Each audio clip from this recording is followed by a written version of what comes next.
Brooks, magical night for the club this evening, 150 years. Just sum up what it means to you to have played for this club for so long. It's one of those things that when you look back at sort of what you've done, rugby, outside of rugby, and wherever I've been, it always comes back to Exeter. Everything I've done, rugby's always been my life, but everything I look back on is always Exeter. And yeah, you had some great times on the pitch, but a lot of it was great times off it. That's what I enjoyed the most.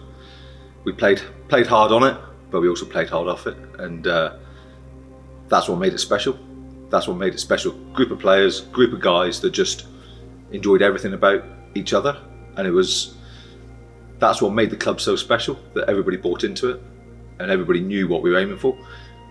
I guess it's a philosophy that Rob uses now still, even the old school mentality is still there, but in a professional era, isn't it? Exactly, and there's no getting around it. You build good teams through people enjoying each other's company.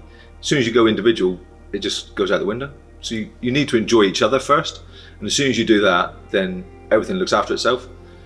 And that's what we enjoyed, and that's always what I look back with fondness. It's just that whole way of doing it. A term that's being used by a lot of guys tonight, brotherhood, family. Your mates on and off the field. You just talked about it yourself. Lifelong friends you make, don't you, from playing a game like this? Yeah, when you look at some of those photos on the thing, you realise how far back you've gone. And I didn't play against New Zealand back in 19 whatever it was, but you look at some of those faces and you go, I played with him and he was a great guy. Play with him, he's a great guy. And you do that throughout every time you look back, in every game you played in, every team you played in, every year, you think, that was a good guy, that was a good guy. And there's a reason good guys come here, is because they gravitate towards a good club, because they know what it means, and everybody's in that club, it means exactly the same. You had highs and lows. Always. But that, I guess, was the foundations of what made where we are now, and you're part of that process now of finding the next Chiefs. And how much do you enjoy being, in that role now and trying to find a next Jack Noel or someone like that? Yeah, it's funny as you go that whole circle, come back round. You started young and gone through the whole thing and went through the whole ranks, and then you suddenly get a chance to step back and look for the next one and try and instill on them what it means to be an Exeter Chief.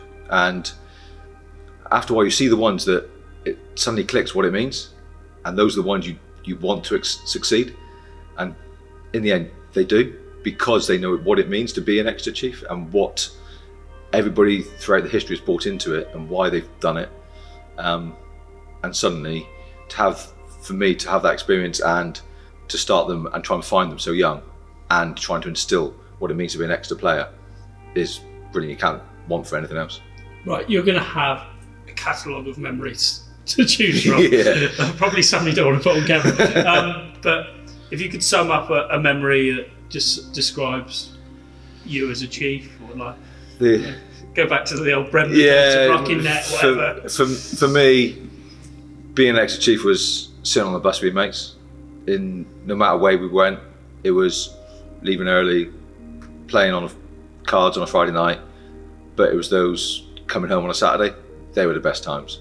And no matter where we went, we always enjoyed ourselves, no matter what we did.